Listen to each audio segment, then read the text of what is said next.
Ben and Ewan talking shit. Everyone come listen to it. Oh, there we go. That was great. Backed by popular demand. The jingle, everybody. Ewan Gray. Thank you very much for that. Made my day. Right, well, yeah, we're going to try and do a little bit of a different format today, aren't we? Yeah. Yeah, because, after 6 episodes, it just gets bland. The same old thing every week. God, I'm surprised our listeners are still going. Yeah. So we thought, we might just change it and broaden the spectrum a little bit. Yeah, the spectrum. Yeah. Just talk about a topic instead of sort of saying about how it's the end of it. Yeah, because when it comes down to it, I mean, it's only been 6 episodes and we're already we're running out of topics. So we thought today we might actually just talk about science fiction. Yeah. Something we actually know a lot about. Yeah. And we are running dry on those topics for sure. Yeah. And just talk around it and see where the conversation takes us. I mean, we basically have degrees in science fiction. I mean... Oh yeah. I'll claim it. I've studied for 18 years at least on this topic. Yeah. And we also, our 4th year of university, basically just studied science fiction for a whole year. Yeah, and somehow got an A for it. Yeah. Did we get an A+ for that? Yeah. I mean, not to brag, but first class honours. Hey-o! For making a big model of a spaceship. Suckers.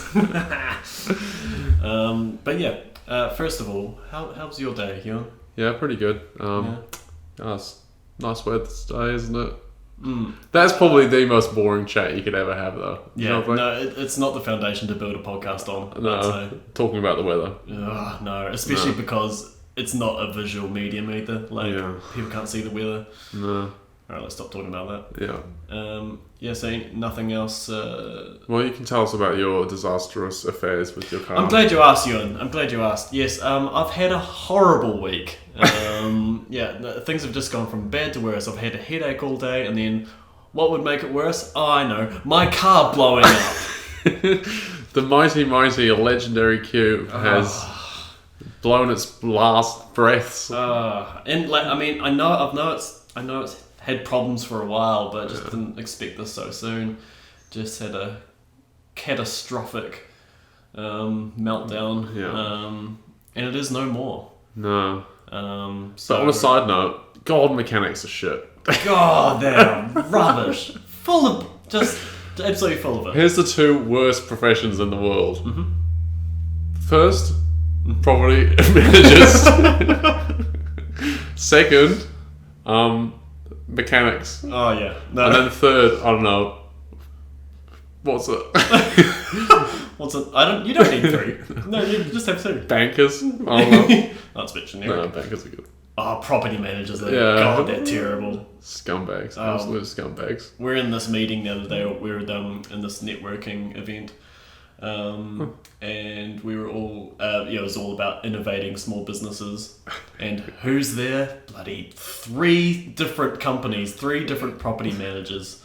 I'm like, it's like, we're talking about innovation. They're like, how can we innovate? And they're like, we tell our clients about how their house is. And you're just like, whoa! That's amazing! You inform your clients on their homes? This is groundbreaking stuff. And the other guy, because they all just kind of spurred each other on. Dick measuring contest. Well, I actually give my tenants wheelie bins. Ooh, wow! And I find the nicer things you give them, the better they treat their home. Oh, wow! Really? Oh, that's fascinating. And what was the other guy? And he's like, I've built an app. Ooh! Just a little side profit business on the side. Such rubbish. Bunch of twats. Yeah. Anyway, hopefully they're not listening. And to conclude, I just got an e-bike. Yeah. So, and that brings us on to our science fiction, because we really are living in the science fiction world, Oh yeah, my bicycle has an electric motor on it. Yeah. Soon will be flying. Moving on from that, I suppose we've been looking at science fiction movies closely for Ages. A long time. Yeah. I was gonna say what are your favourite science fiction movies? I think my favourite, like, Her would be up there. Yeah. And I know it's my, like, southern rolling my R's, but that's Her. Yeah. Her, female. And, like, that's just, like, such a great film. Yeah. Just the way that they projected everything in the film, from fashion to just general trends, but also they just picked one piece of technology and just thought that out really well. And that's always been, like, my favourite aspect of science fiction, is like when you actually take one small change, or one small change in technology, and explore all the implications of that thing. Yeah. Do like one thing well. Yeah. You know what I mean? Because I guess, like, you've got the opposite spectrum of that, which is your Star Wars and your big space operas, which is so many different technological changes and stuff that you can't actually predict the future out of it. And all the characters just end up acting as they do now. Yeah, it's almost just like fantasy. Yeah. Fantasy in space, really. I mean, that's what Star Wars is, really. I mean, that's how it started. Yeah, that's true. Yeah. But it's essentially all the characters from any modern drama or action film put in the scenario of a future space opera. There's nothing, like, the technology doesn't have an effect on their relationships, the way they interact with other people necessarily. It's all just this looks cool. Yeah, this looks cool. Yeah. Yeah, spectacle of it. Yeah, exactly. It's a spectacle, and I suppose that's what I really love, is like how this technology affects people's lives on, like, a intimate level. So I guess, like, you got Her and, like, sorry about that. We had someone at the door because someone parked a car across the guy's driveway. Yeah, so you may have heard the doorbell there. There's just a little bit of Foley in the background. Yeah, I mean, this is a pretty high quality recording studio, but sometimes things get through the gaps. Yeah, someone must have let him through security. Yeah. I don't know how they manage that. But anyway, we're talking about Black Mirror as an example of a really, really great science fiction. Yeah, sure, yeah. Yeah, and the first one's, so good, just exploring that one idea and just seeing the implications of it. I think as well, it was like them doing so much with so little. That's what I love about science fiction, is that you can really explore, it's really clever, somewhat like Her, where, there's no big special effects, there's nothing like ridiculous about it. It's just really drawn back, and it's just clever, them exploring that one bit of technology. And Black Mirror does a good job of that too. It's funny you say, like, what you can do with so little too, because, I mean, they're notoriously the highest budget genre. Yeah. Really, because in order to pull it off, you need to, in theory, redesign everything, right? Yeah. If you're doing something in the future, you need to redesign the world around them, the fashion, how they interact. In theory, you're building an entire world around them. You know? Sure. But I guess that's where a lot of shows let it down, is they let down a couple of aspects, and then it's sort of not convincing. And that's pretty interesting, because that's the struggles that we have when we were trying to do our short film. So as part of our final year of university, me, Ben, and Jack, one of our other friends, did a short film, a science fiction short film, and we made all of the props and sets and costumes, I guess, for it, and then worked with a group of film students to, like, make a short film called Space Trash Men, which I mean, the title is, I think that was the director's choice, wasn't it? I think it was, yeah. I think it was originally called The Space Trash Men. Okay. But, for marketing purposes was shortened down to Space Trash Men. Yeah. But we also sort of had to, well, obviously we were fighting with budget because we were students, we had no money at all. But in the, like, conceptual stage, we had some really cool ideas that I thought would be awesome, but obviously you can only tell stories within your means, and I think a lot of the good science fiction films probably have the same battles where they're, trying to tell a story or describe a world, and they're kind of restricted by what, another good example is it Monsters? Or Monsters? Yeah. That's the one about aliens, Yeah. And the really low budget. Handycam and stuff. Yeah. And it's filmed in South America. Yep. Such a good film. And there's, like, one or two shots of special effects with the monster in it. Yep. And the rest of it's just them like building the world.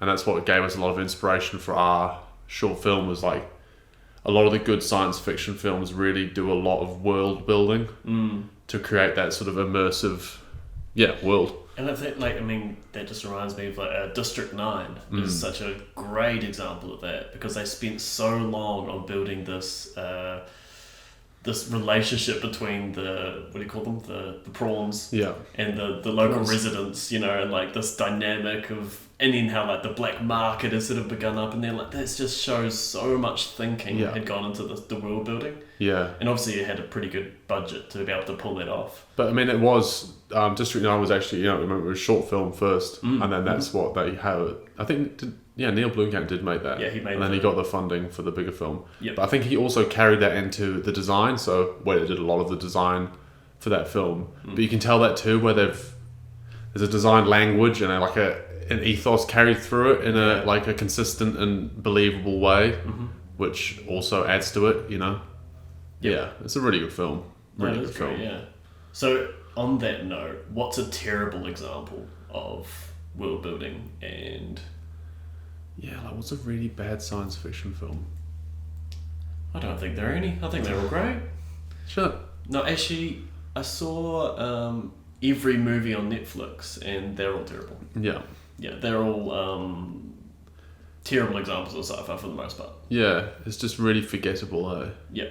And I think, like, I guess part of that thing is, if you can't create a convincing world, you just reduce your world down to it taking place inside a ship. Yeah. Or Future City, or something. Yeah, something like derelict or like post-apocalyptic, right? It's just like arbitrary recreations of things that have already been done. Yep. And they're always the terrible ones. You know, there's nothing new. They're not bringing anything new to it. It's like, oh, let's get some. I don't know. I haven't actually watched this new season. But there's a new thing on Netflix. Is it Another Life? Or Another Life. Yeah. And the trailer was pretty boring to me. Because it was just like, we're on a ship, we're going somewhere. Oh. And it just looks like every other sort of sci-fi film like it, like Sunshine, and I guess it's all just writing off, Star Trek originally, probably, right? The idea that, you know, it's people with, you know, all these relationships on the ship, flying through space, like having a journey, or, you know. Beating bad guys, and it's... Were you a Star Trek fan? No. My mother, though, whew, loves it. Man into it. Oh, yes. See, I'm not either. Deep Space Nine and stuff. She was well into that stuff. I never got into it. I don't know. Maybe I was just too young or something, or just wasn't exposed to it. Yeah. Because I would probably have liked it. And I don't know many Trekkies that are our age, to be honest. No. I don't know who's into it. I mean, I know lots of Star Wars fans. Yeah. But is there something about Star Trek that... It's just a bit lame. Maybe it's like got to like nerdy. But Star Trek's almost like... Probably was really nerdy for a long time, but now it's like very mainstream. And same with like Avengers and all these Marvel stuff. Like comics would have been like super nerdy 20 years ago. True. Nerdy, not, you know, whatever. Lame, not popular. But now like everyone loves Marvel things. Yeah. So mainstream. But I don't know if that's affected it either. I don't know. Do you ever like I think Stargate? Yeah, I like that. That was good. That kind of reminded me of Star Trek for some reason, but it was a similar sort of thing where it's just like we're teleporting in somewhere. The star part? Did that remind you of? No, because it's a similar theme. You know, it's a TV series and they kind of just like appear on random planets. It's totally that thing though, isn't it? I mean, they say it in Star Trek, the final frontier. Yeah. Like, the whole premise on any of those space shows is built on the idea of exploring new lands. Yeah. Because, I mean, it's essentially... You can't do that on planet Earth. Yeah. Unless you go very deep into the ocean and find all sorts of creatures like in Pacific Rim or whatever it might be. But like basically there's nothing exciting left on Earth. Yeah. So all these shows are just like a reinvention of the old the explorers of old, you know, exploring new continents and things like that. So it's just the idea of like, ooh, you're coming across something strange and crazy. Yeah. Yeah, definitely. Yeah. But Stargate was great for like that, you know, they're just like, oh, key in a new alien place and there was something really good. And like, what was it? They had like snake people or something. Like the bad guys had like something sort of AA. Yeah, and like they had little worms that went into their stomachs and stuff. I don't remember that. And the planes are really cool. They kind of look like the Banshees out of Halo. Oh yeah. I remember that. And they had little didn't they have little? Their guns were like staves. Can you imagine aiming and shooting someone with a staff? Yeah, it's like, That's what I love about like science fiction as well, is the kind of ridiculousness of it. You know, Yeah. someone's it's like you say, like her, like really like putting a lot of effort into making it believable. Then there's the polar opposite where it's just like, this is ridiculous, and why shouldn't it be? Like, I mean, Thor, but you know, it's not really a sci-fi. I don't know, or Guardians of the Galaxy, but again, it's not really a sci-fi. Well, it is, but I mean, the perhaps good example is Hitchhiker's Guide to the Galaxy, Yeah, which exactly. takes it to the extreme. Like, Yeah. okay, this is just, we're having fun with this film. yeah, And yeah, so like there is that aspect of science fiction which is, it's just fun, and it's Yeah. like you're not supposed to take it seriously. It's just exploring all these wacky concepts and without any real consequences. yeah, for sure. And you can just be like, this is just sit happening back. now. And you're just like, oh, strange. Totally, yeah. Yeah, And then I guess, there's there's a few different subsets of science fiction. Like one being, so like the old school science fiction. So you got was it Metropolis? Metropolis. Yeah, When was that? Like 1930? 13 or something. Something crazy. It's like one of the first, I don't know, first colour movies or sort of like first use of special effects. It was like the first for a bunch of stuff, but first feature film. I don't know if it was, but it probably wasn't. But yeah, super early film. And there was amazing stuff in it. Like some of the sets that they had in Yeah. the film were just huge. Like the big engine or something they had. in Yeah, there. engine room thing. And Yeah, then they had that robot. I mean, it was the first time that they like made a big deal of it. Like, this is a synthetic human. Like, Yeah. this is a robot. And like, I mean, in 1913, that's quite mad, eh? quite groundbreaking, really. Yeah. Because like even the thought of a robot when you like computers haven't been invented. Yeah. It's quite strange. Yeah, and having it's not too distant to like today's robots, you know. Yeah. Or the concepts of them, you know. No. But I also remember in that same movie there was video calling, and all these ideas that Yeah. are still in science fiction today. You know, like having a little hollow pad in front of you and Yeah. like calling someone. Yeah, that's another interesting thing is that like as we catch up to science fiction, almost it's almost hard to like you say, like in the new in whatever Avatar or any movie, like the most futuristic thing they can think of is like a holographic screen, and it's like that would be terrible for a start. Yeah. Because you'd see everything behind it. Yeah. And like What if your hand goes too far? Whoop, hang Yeah. on. Oh. yeah, it's just like There's and then no tactile feedback whatsoever. I mean, realistically, the future, like, I mean, if neural link or whatever comes through, everyone will just be thinking to each other, but that doesn't make for an exciting film, I guess. Like, you need, like, like, techie things. But that's, I mean, like, such a great example of that, because you got, like, Alien or something like that, you know, in their ship, and, like, all the set, all the cockpits and stuff, like, it's just so complex, and it's so 80s, like, complexity, like, it's just gack everywhere, like, no surface is flat. Yeah. You know, it's all just like, oh gosh, that must be like technologically advanced because look at all the buttons. Yeah. Wow. Yeah. And like, I have no idea what that is. Phew, that looks futuristic. Yeah. Whereas the future now is minimalist, simple. Yeah, like Apple design. And Apple like advised it so much. I mean, you probably saw the like iRobot was probably one of the first ones. And Wall-E. Oblivion? Is that the one? Oblivion? Yeah. That was really, perfect example of really, that. really minimalist. Yep. It was cool, actually. A very good design of that. It's a cool house. Remember that? Yeah. Such a cool house that he lived in. And then still plane thing or whatever it was. Quite cool. Yeah, and then the drones. I love that. I actually thought the drone design was cool. Yeah. Yeah, it's funny as well. Like you think about that. You think about the film design. It's like how much do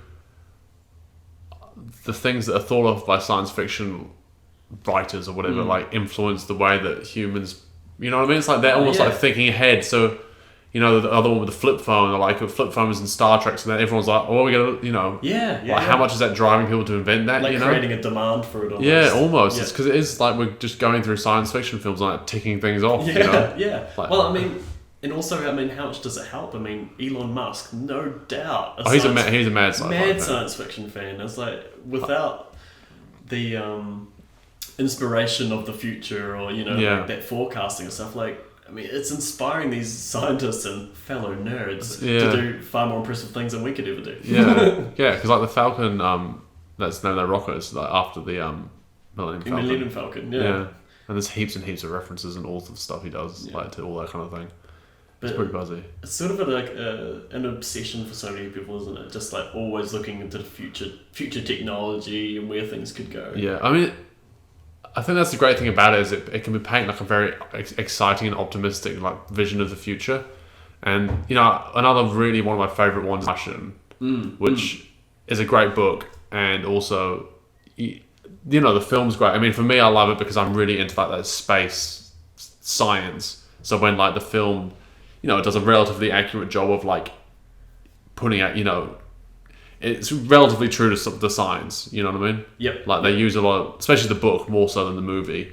Like that guy, I'm not sure the name of the author, but he went and talked to a whole bunch of scientists to make sure like what he was proposing in the book was feasible. You know? Is that Neil? No, I don't know. Yeah, I can't remember what his name is. But isn't it like that's world building, right? Yeah. Like that is really getting down to the nitty gritty of what this world is, and it adds that much more realism to it, right? Yeah, definitely. I think it definitely speaks to us as kind of designers because we always want to know how things work. Yeah. And it like it's something you're super satisfying about that. It's like, of course, like I mean, it's the difference between fantasy and Star Wars and something where they just click a button and we're going into hyperspace now. It's like I have no idea how that works. Yeah, not as anyone. You know. Yeah. But when he, you know, uses a thruster in the Martian unit uses his hand thruster. Yeah. Yeah. That's probably the bit far-fetched, but worst bit of the film probably. yeah, when he like you know, he contacts Earth with like the old satellite, and they use it as a you know, they somehow communicate with photos or something. That's right. They point their head at it, stuff like that. You're like, oh yeah, I could see that. Yep. Being a way of communicating. For sure. And you know, he has the problem of the fact there's a 10-minute delay from Earth to the Mars for your radio transmissions and all the rest of it. You know, that kind of thing. Really, like that whole movie is like a lot of it's just like a weird science experiment. He kind of dramatized science experiment. You know, where he's trying to grow his potatoes and all this shit. Yep. Good movie. Good movie. It is good. I should watch that again. But yeah, what I was going to say before was, I guess, and it's still very much there, is the romance of science fiction as well. Being so Forbidden Planet, another one of those really early science fiction films. Yeah. Is all about these like men on a starship going out to visit these strange planets and stuff like that, and then on this planet, and I mean, same with Lost in Space and so many other things, was this innocent woman who had been raised their entire life and stuff, and she was maybe part alien or something like that, but she's just like, and it's these men who are like, ooh, this strange woman, ooh, she's beautiful, and things like that. Like it was all about what is it, like this alluring foreignness, like this foreign, like I don't know. It was basically just like sexy science fiction. Yeah. So it's just like wasn't it like Barbarella and all those sort of ones. I don't know if what's that. I've heard of it, but I haven't actually seen it myself too. Is that a movie? I think so, yeah. Right. But I think all those films were built on the foundation of like sexy sci-fi woman, basically. For sure. I mean, even those like, you know, the Star Wars. I mean, obviously, like there's heaps of like the blue aliens. Like I'm a sexy blue alien with big tentacles, or like Fifth Element with a girl with 3 boobs. Yeah.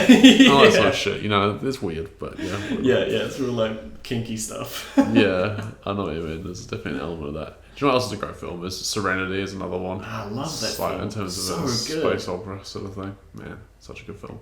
Do you know also what I love? Right. Is that like, so many of these films like were just like we never watched them together. Yeah. It's just but like we all had the same favorite films. Lots who came together as a little nerd clan. Yeah. Where it's like, do you love that movie? I love that movie. Wow.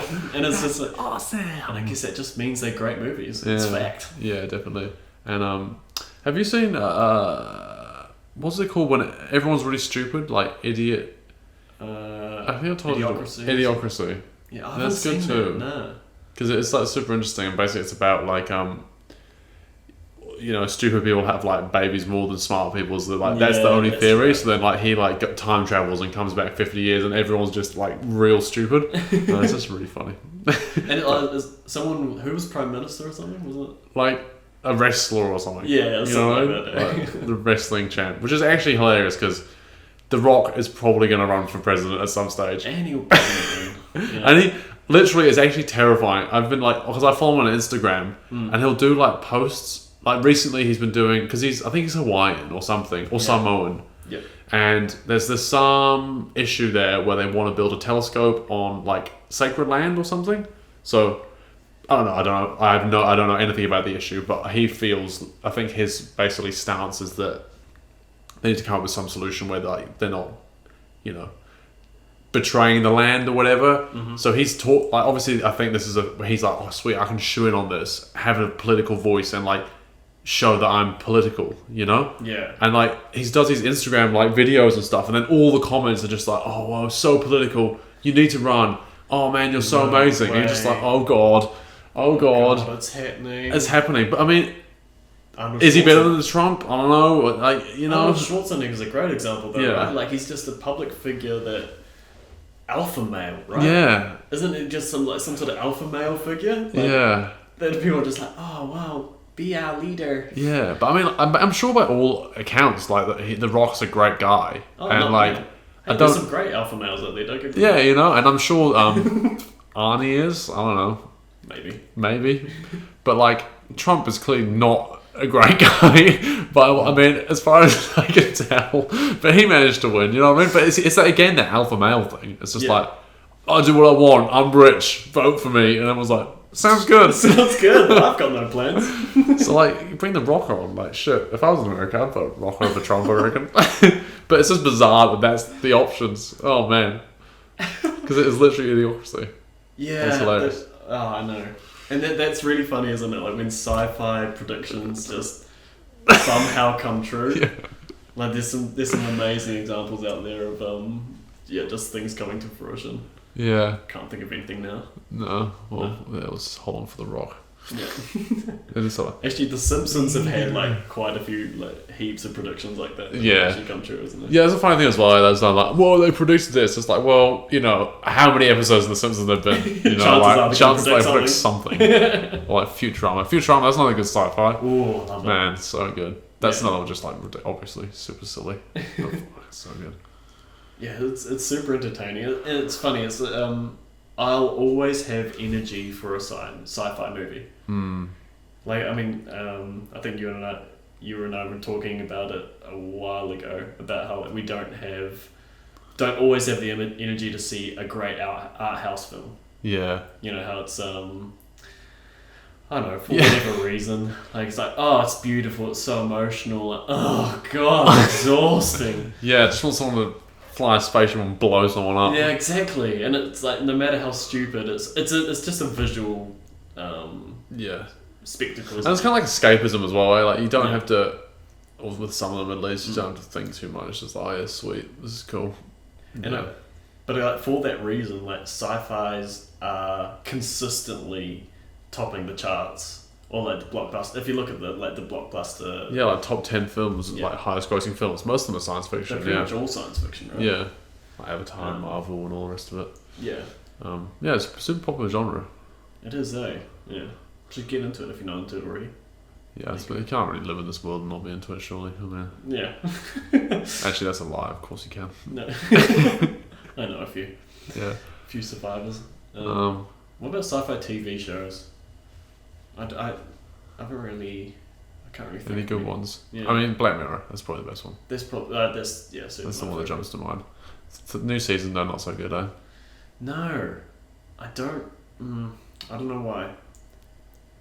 It's like some of them are good, but I mean, the Miley Cyrus one, for example, was atrocious. Yeah. And I think it's like I don't know whether they've run out of ideas a little bit, or there's just other influences in there, but it seems more complex now, because I think they've almost built up a bit of a world there where a few of these technologies from all different episodes exist, just like they're sort of picking bits and pieces here and there, and it's becoming a little more complex and therefore a little less believable because they haven't actually because they can't think through each element as cleanly as they did with those early episodes. Yeah, so they're sort of like the example paint being themselves. like the little memory thing they put on the side of the head. So like the concept of the episode was that what if you could replay your memories? I think it was called replay or rewind. So what would the implications be if you could review and look back at your memories through your own eyes? And the huge implications. One, it becomes entertainment because instead of watching movies, you actually just watch each other's memories of things you did in the past. Like, it was a crazy night. Should we look at it? Yeah, great. But then also you can't get away with anything because like people can just review interviews and can't have an affair because your wife was like, let me see what we were 30 minutes ago. Oh, no. It's such a great concept to explore, but then as soon as you combine that with the idea that you can implant someone's entire identity into machines and all these other aspects, I think it starts to become too complex. Yeah. And they can't actually predict accurately create that world because the implications are just too complicated. Yeah, I mean, I think that's a running theme with a lot of things, isn't it? It's keep it simple. It's starting to turn into a space opera. That's it. Yeah. They'll be flying around soon. Those bastards. I'm saying that the Star Trek episode, which was what was it? Oh man, so good. Yeah, when they it was the evil guy who like makes digital copies of all the people and like embeds their brains into his computer, and then he can just manipulate them, and he goes into the VR land.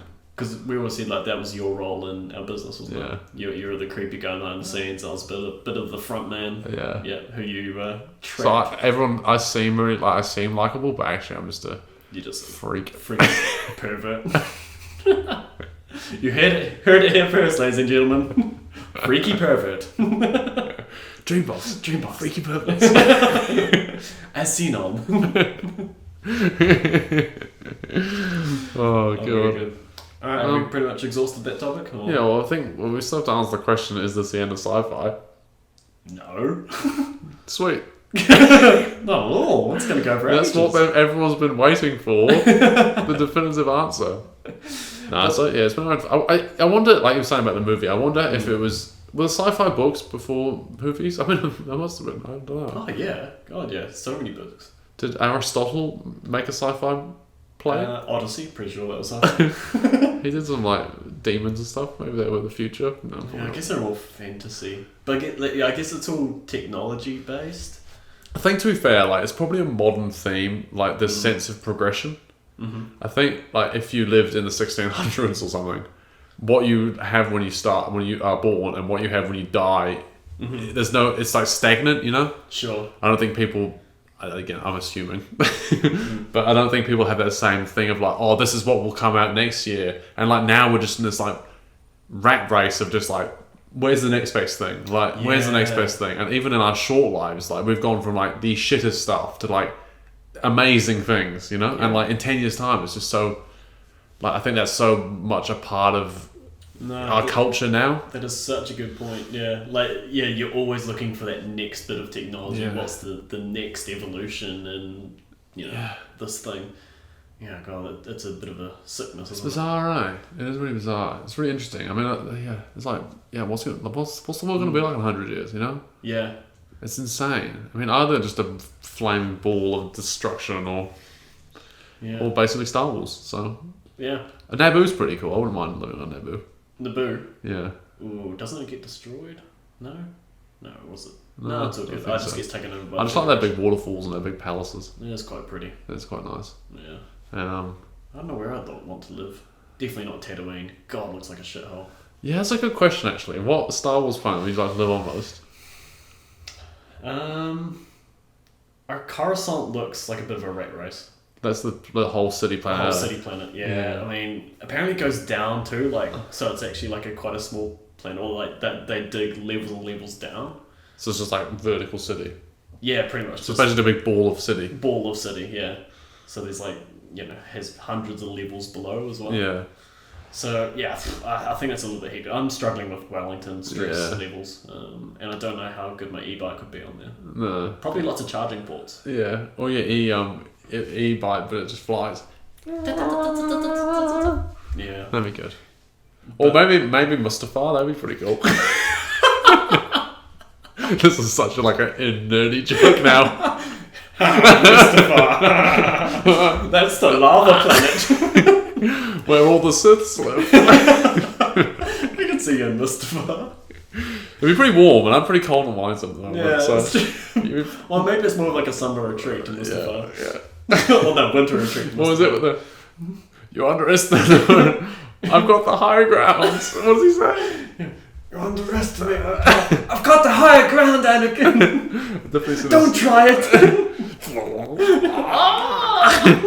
Yeah, Mustafar is where Anakin gets his arms and legs cut off so he can turn to Darth Maul. Yeah. I mean, Darth Vader. Darth Vader. God, you call yourself Spoilers! You just ruined it for half our listeners. Yeah.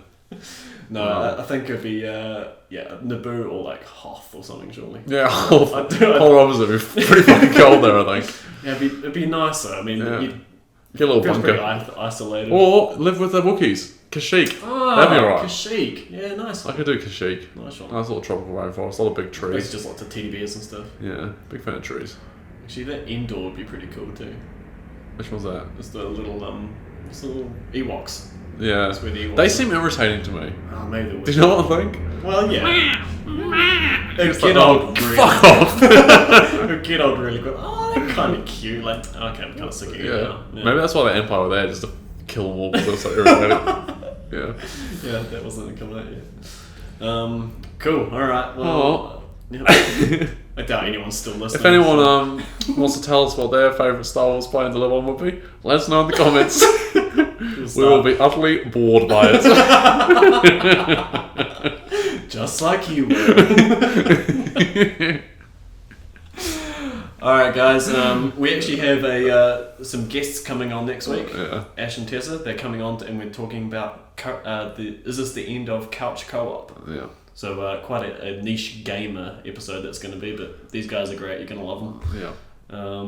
But yeah, enjoy the rest of your week and see ya. See you around.